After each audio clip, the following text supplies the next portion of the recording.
The mountain village of Oiwa had always been known for its silence.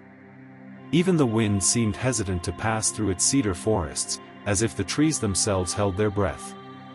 The place was old, older than the temples that crumbled on its outskirts, older than the narrow road that wound like a scar through the mountains. And when the villagers spoke of strange things, they spoke in whispers, as though names alone could rouse something sleeping. In the early autumn of 1989, an old woman named Tamae Nishikawa, 72 years of age, appeared at the edge of the village. She arrived without family, without luggage, only a pushcart and a folding stool. On the cart stood a small iron grill, a clay pot of sweet soy glaze, and skewers of white dango so perfectly round they looked like moons plucked from the night sky. At first, no one knew where she had come from. Some said she had once lived in the next prefecture, in a hamlet that had been buried by landslides years ago. Others thought she might be a wandering widow, the kind who appeared after Oban to sell offerings for the dead. But Tamae never explained. She only smiled, thinly, politely, and said, "People forget to eat properly when they live with ghosts. I make dango to remind them of sweetness." She set up her stall on the stone path just below the Oiwa shrine, a place few dared to climb after sunset. Each dawn, mist rolled down from the mountains, wrapping the cedars like white silk. And through it came the smell of charcoal and sweet soy. Her dango, browned and glossy, drew villagers up the slope despite their unease. "Best I've ever tasted," said the woodcutter Fujimoto one morning, licking the glaze from his fingers. "Soft as cloud, sweet as the harvest." Tamae nodded. "It must be eaten warm," she said, handing him another skewer. "Before the mountain cools it." When asked where she bought her rice flour, she replied, "The mountain gives what it wishes to give." By the time the noon bell of the shrine rang, the skewers were always sold out. Yet no one ever saw her prepare them. The pot of glaze never seemed to empty, and the bag of flour behind her stall never seemed to lighten.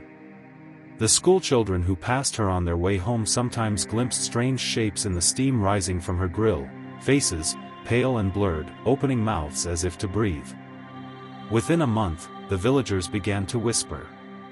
They said that the night guard of the forestry station had seen her stall still lit past midnight, though she always claimed to close at dusk. He'd heard voices too, soft, wet murmuring, as though a crowd were eating in the dark. Then came the story of the farmer's boy, who vanished one foggy morning while running errands near the shrine.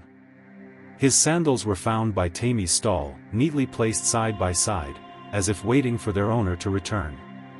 She told the search party she'd seen no one. Yet her grill was warm, and 3 fresh skewers lay on the plate, still steaming. "Perhaps he bought some and went on his way," she said, her hands folded calmly. But the father insisted he'd given the boy no money. The only person unafraid to speak to her for long was Kiyoshi Arakawa, the shrine's caretaker, a quiet widower who lived in a shack behind the torii gate. He had first approached her out of courtesy, bringing tea and asking if she needed help carrying her supplies. "I am content," Tamae told him, stirring her glaze. "The mountain keeps me company." Over the weeks, Kiyoshi noticed things. The stray dogs that used to scavenge near the shrine now gave her stall a wide berth, tails between their legs. Offerings left at the shrine, apples, sake, coins, sometimes vanished overnight. And once, when he passed her stall at dawn, he saw the old woman kneeling on the moss, pressing her hands into the soil, whispering prayers that were not Shinto nor Buddhist. When he asked her what she was doing, she smiled. "Feeding the ground," she said. "Everything hungry must be fed." That night, he dreamed of countless white spheres rolling down the mountainside, sticky and red, bouncing like eyes. Autumn deepened. Leaves turned the color of dried blood, and the mountain seemed to exhale cold from its roots. One evening, a traveler from the city stopped at Oiwa. He was a photographer, drawn by stories of the shrine's ancient cedar grove. Seeing Tamae's stall glowing warmly through the mist, he approached with curiosity. She welcomed him kindly and offered him a skewer for free. "It said your Dango is the best in the region," he said, setting up his tripod nearby. "What's your secret?" "Memory," she answered softly. "Each one holds a memory." He laughed, thinking she was joking. He took a bite. The texture was perfect, soft, chewy, rich with glaze, but there was an aftertaste he couldn't place. Something faintly metallic. Later that night, while developing his film at the inn, he saw something wrong. In every photo he had taken of the stall, the steam rising from the grill wasn't white, it was black. And within the smoke were faint outlines of faces, distorted and open-mouthed, as if screaming. He returned to the road the next morning to find the stall gone. Only the smell lingered. Kiyoshi, troubled by his dreams, decided to confront Tamae. He waited until the mountain was quiet, after she had closed her stall and the mist thickened between the trees. He found her behind the shrine, kneeling before a shallow pit, murmuring into it. Around her lay the remains of burnt skewers and scraps of white dough, glistening with something dark. "Tamae-san," he called softly. "What are you doing here?" She turned, and for the first time, he saw her eyes, not gentle, but hollow, black as the pit she'd been feeding. "The dead must eat," she said. "The mountain starves when forgotten. You let the shrine rot, Arakawa-san. Someone must remember the old way." "What way?" he demanded. "The offering of flesh to the hungry ground." She smiled then, showing teeth too small, too many. "You've tasted it too. Every villager has. Sweet, isn't it?" Kiyoshi stumbled back. The glaze, the sweetness, it wasn't soy. It was blood. When he reported what he'd seen, no one believed him. By morning, the pit was gone, replaced by untouched earth, and Tamae sat as always by her stall, smiling, the air rich with the scent of sugar and smoke. Snow fell early that year. The mountain was silent but for the crack of ice on branches. Most villagers had moved downhill for the season, yet Tamae remained. Each day, smoke rose from her stall, a thin, unwavering thread into the gray sky. Sometimes, travelers stopped by.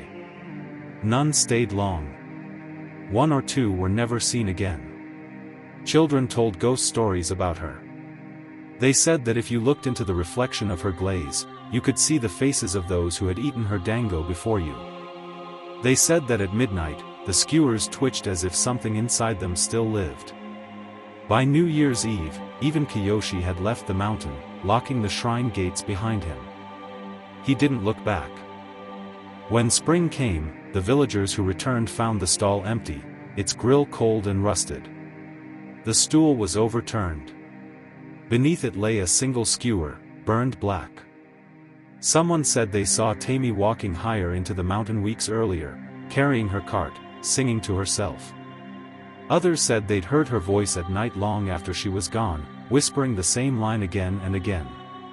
Sweetness must be shared. The shrine's priest, newly appointed from the city, began repairs soon after. While clearing weeds behind the shrine, he struck something with his spade. It was a shallow grave, packed with stones. Inside were dozens of round, white shapes, hardened with age. At first he thought they were offerings, Dango left for the gods, but when the rain softened them, the truth emerged. They were not rice flour. They were small, pale bones, shaped into spheres, strung 3 to a stick. The discovery was never made public. The priest burned them quietly, saying only that the mountain was cleansed. But the smoke that rose that day hung over Oiwa for 3 nights.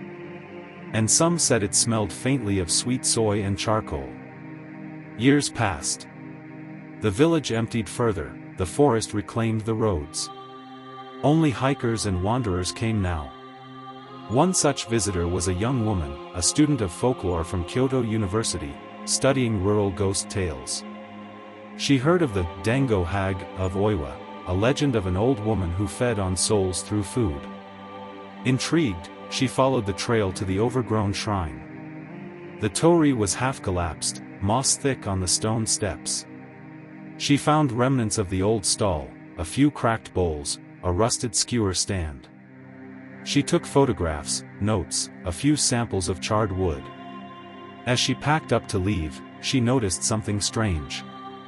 A faint smell of smoke, sweet and familiar, drifting from deeper in the forest. Against her better judgment, she followed it. Through the cedars, she saw it, a new stall, freshly built, with a small iron grill. Behind it stood an old woman, her face wrinkled but kind, her hair silver and tied neatly in a bun. "Would you like to try one?" the woman asked, holding out a skewer. The dango shone with perfect glaze. The student hesitated. "Are you?" The woman smiled, cutting her off. "People forget to eat properly when they live with ghosts." Her voice trembled with familiarity. The student took the skewer. The glaze glistened like blood under the forest light. She raised it to her lips, and froze. For a heartbeat, she thought she saw something move beneath the surface, as though the dango were breathing. The woman's eyes gleamed like the surface of wet stones. "Go on," she said softly. "It's still warm." The student's notebook was found weeks later by a search team, half buried near the shrine. Its final pages were water-stained, words barely legible. "She is older than the village. Older than the shrine. She feeds the mountain what it demands. Each dango is a vessel. Each sweetness, a memory devoured. Do not eat what smiles at you." No body was ever found. But hikers still report, even today, the faint smell of grilled rice and sugar drifting through the mist of Oiwa. Some claim to hear a woman humming softly in the distance, her voice carried by the wind. Sweetness must be shared, sweetness must be shared. And if you follow that voice, you might see a small stall among the cedars, lit by a single paper lantern. A frail hand offers you a skewer, warm and fragrant, 3 perfect spheres gleaming in the dark. If you're wise, you'll turn away before you take a bite. Because once the mountain tastes you, it never forgets.